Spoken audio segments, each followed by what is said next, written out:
숨을 헐떡이면서 초인종을 눌렀다. 19층까지 걸어서 올라오는 건 엄청난 체력을 요하는 일이었다. 얼굴을 흠뻑 적신 땀을 닦으며 미경이가 문을 열어주길 기다렸다. 집 안에서 들려오는 발소리에 귀를 기울이는데 생각지 못한 곳에서 문 열리는 소리가 났다. 옥상 쪽이었다. 나는 얼른 그쪽으로 손전등을 비춰보았다. 수상한 사람 아닙니다. 이쪽은 어떤지 궁금해서 와본 것뿐입니다. 낯선 남자가 불빛을 손으로 가리며 옥상에서 내려왔다. 마침 문을 연 미경이가 흠칫 놀란 듯 뒤로 물러났다. 남자를 경계하는 눈빛이 적나라하게 드러나 있었다. 나 역시도 경계할 수밖에 없었다. 도와주러 갔다가 오히려 사람들의 원성을 들었던 경험이 머릿속에 아직도 남아있었다. 이웃사촌이란 말은 이상현상이 일어나기 전에도 피부로 와닿지 않았던 단어였다. 잔뜩 긴장한 상태로 나는 손전등 불빛을 계속 비췄다. 남자는 20대 중반 정도로 보였다. 덩치는 그냥 보통이었고 불빛 때문에 찡그린 인상만 아니라면 지극히 평범해 보이는 사람이었다. 내가 너무 과민 반응을 했을지도 모른다는 생각이 들었다. 일단 그를 괴롭히고 있는 불빛부터 다른 데로 돌렸다. 손전등이 되게 좋은 건가 보네요. 눈이 부셔서 제대로 뜨기가 힘들 정도였습니다. 말끝에 웃음을 지으며 그가 눈을 크게 떴다. 그런 모습을 보면서 나는 괜히 헛기침을 내뱉었다. 궁금해서 와본 거라고 했나요? 내 물음에 그가 고개를 끄덕였다. 불빛으로 인한 후유증이 꽤 길게 지속되는 것 같았다. 나를 보면서도 눈을 계속 깜빡거렸다. 뭐 겸사겸사해서 와봤습니다. 이쪽 상황도 궁금했고 정 형사님께 상의드릴 일도 있고 해서요. 정 형사가 도움을 주었던 라인에서 온 모양이었다. 내가 알고 있는 사람을 찾아왔다는 사실에 경계가 어느 정도 풀리는 느낌이 들었다. 미경이도 나와 같은 심정인지 문을 조금 더 열고 그를 지켜보았다. 미경이 뒤에는 최 선생이 있었다. 뭐 안 좋은 일이라도 생긴 건가요? 최 선생이 작은 목소리로 질문을 던졌다. 남자는 그제야 최 선생을 발견한 듯 약간 놀란 눈빛으로 그녀를 보았다. 지금 상황에서 더 안 좋은 일이 뭐가 있겠습니까? 놀란 눈빛이 사라지고 그는 곧 20대의 특유의 패기 어린 눈초리로 최 선생을 보았다. 상황과 장소가 달랐다면 이성에 대한 호기심이 담겨있는 눈초리라고 짐작했을 터였다. 최 선생은 무덤덤한 표정으로 그를 쳐다보았다. 나는 걸음을 옮겨 그 둘의 시선을 가로막았다. 우리 처제가 한 질문에 대해서 대답이 아직 안 나온 것 같은데? 내가 한 말에 남자가 어깨를 으쓱거렸다. 큰일은 아니고 싸움이 좀 났었거든요. 별거 아니라고 생각되긴 하지만 정 형사님이 하신 말씀이 생각나서 직접 와본 겁니다. 싸움이 난 원인이 무엇이었습니까? 나는 설마하는 심정으로 질문을 던져보았다. 우리 쪽 라인에선 그 설마하는 것 때문에 이미 작은 다툼이 있었다. 다른 곳에서도 같은 이유로 싸움이 일어났다면 보통 큰 문제가 아니었다. 사람의 이기심과 욕심은 전염성이 꽤 강한 편이었다. 그게 좀 치사한 일 때문에 벌어진 싸움이라서 말이죠. 그가 뒤통수를 극적이는데 아래층에서 무전기 잡음이 들려왔다. 최 선생이 눈을 반짝이며 소리가 난 곳으로 고개를 돌렸다. 뒤이어 발소리가 들려오자 남자도 고개를 돌려 계단을 살폈다. 손전등 불빛과 함께 영성씨가 위로 올라오고 있었다. 남자를 발견한 영성씨가 고개를 갸웃거렸다. 형사님을 만나러 왔다고 하네요. 내가 말하자 영성씨도 이유가 궁금하다는 듯 호기심 어린 눈빛으로 남자를 쳐다보았다. 잠시 끊겼던 얘기를 남자가 다시 시작했다. 그가 말한 치사한 일이란 역시 내가 우려했던 것과 관련이 있었다. 바로 식량 문제로 인한 싸움이었다. 이쪽 라인에서도 비슷한 일이 있었지만 싸움의 결과는 사뭇 다른 듯했다. 남자가 살고 있는 라인에서 싸움을 벌인 건 8층에 사는 사람들이었다. 그곳도 다른 쪽 라인과 마찬가지로 반 이상이 밖으로 나가 아파트가 텅 빈 상태였다.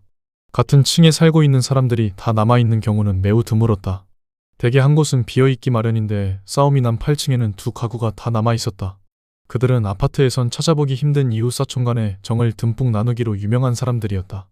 옆집에 사는 사람들조차 의심의 눈초리로 보기 마련인 세태 속에서 그들은 모든 걸 툭 터놓고 가족처럼 지내던 사이였다.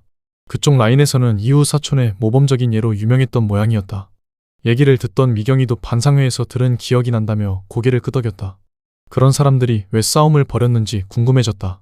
그토록 사이가 좋던 이웃사촌이다 보니 이상현상이 일어난 뒤에도 함께 행동하기로 약속했고 그런 합의에 의해 두 가족은 아파트에 남아있기로 결정했다.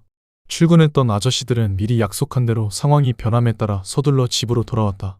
텔레비전이 중단된 이후 최 선생의 얘기를 방송으로 들으면서 그들은 집에 남아있기를 잘했다고 생각했다. 그때까지는 두 가족 사이에 아무런 갈등도 없었다. 이상현상으로 인해 사태가 정신없이 돌아가는 와중에도 두 가족은 침착하게 앞으로 일어나게 될 상황에 대처해 나갔다.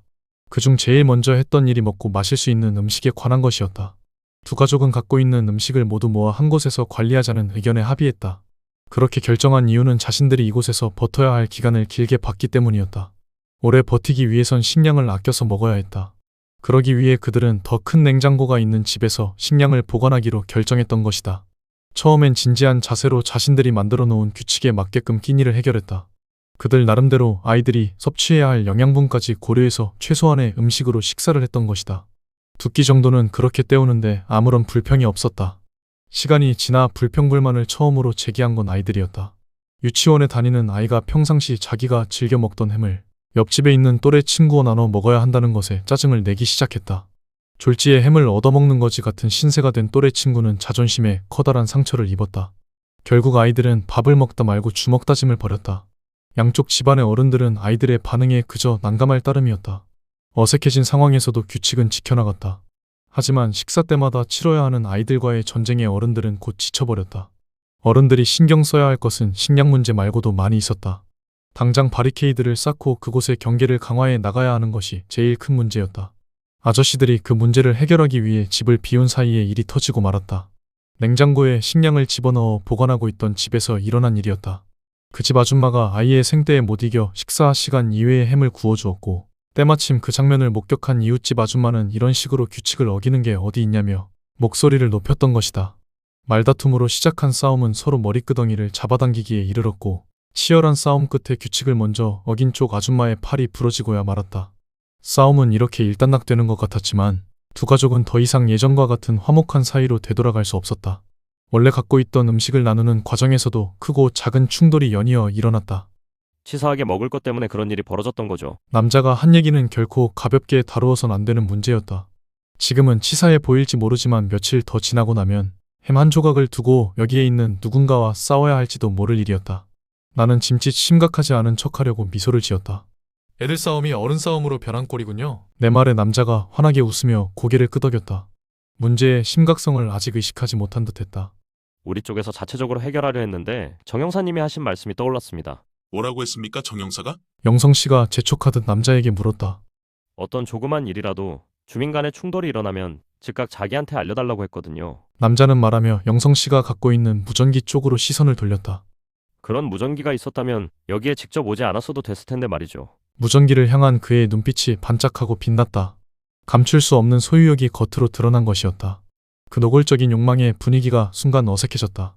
영성 씨가 헛기침을 내뱉으며 무전기를 바지춤에 집어넣으려는데 지지직거리는 잡음과 함께 정 형사의 목소리가 무전기에서 흘러나왔다. 영성 씨가 얼른 무전기를 귀에 갖다 댔다.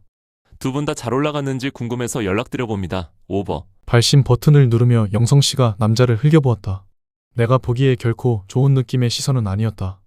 다른 쪽 라인에서 형사님을 만나러 온 사람이 있습니다. 오버. 버튼에서 손을 떼자 정 형사가 누군지 바꿔달라고 말했다. 입을 굳게 다문 영성 씨가 남자에게 무전기를 건넸다. 표정이나 행동에서 마지못해 건넨다는 느낌이 강하게 들었다. 그와 정반대로 남자는 기꺼이 무전기를 받더니 익숙하게 발신 버튼을 눌렀다. 정 형사님, 저 이민석입니다. 그가 버튼에서 손가락을 뗐다. 영성 씨의 시선이 무전기에 고정되어 있었다. 그래, 무슨 일로 온 건가? 정 형사가 묻자 이민석이 우리에게 했던 얘기를 반복했다. 그 사이에 최 선생이 복도로 나와 영성 씨 곁으로 다가갔다. 무전기에 대고 얘기를 하고 있는 그의 시선이 최 선생을 따라 움직였다. 아까하곤 또 다른 느낌의 욕망이 그의 시선에서 느껴졌다. 끈적끈적한 눈빛을 피해 최 선생은 영성 씨 등 뒤로 몸을 피했다. 그의 얼굴에서 웃음기가 사라졌다. 아무래도 형사님께 알려드리는 게 좋을 것 같아서 바로 달려왔습니다. 그가 한 얘기를 정 형사도 심각하게 받아들이고 있을 터였다. 자세한 얘기는 만나서 하자고 말한 뒤 남자가 영성 씨에게 무전기를 돌려주었다. 얼른 낚아채 간 영성 씨가 발신 버튼을 눌러서 자신임을 알렸다. 지지직거리는 잡음이 새어나왔다. 여기 김상병 얘기론 무전기에 들어가는 배터리를 바꿔야 할 때가 되었다고 하더군요. 배터리를 최대한 아껴야 하니까 일단 무전기를 꺼두시기 바랍니다.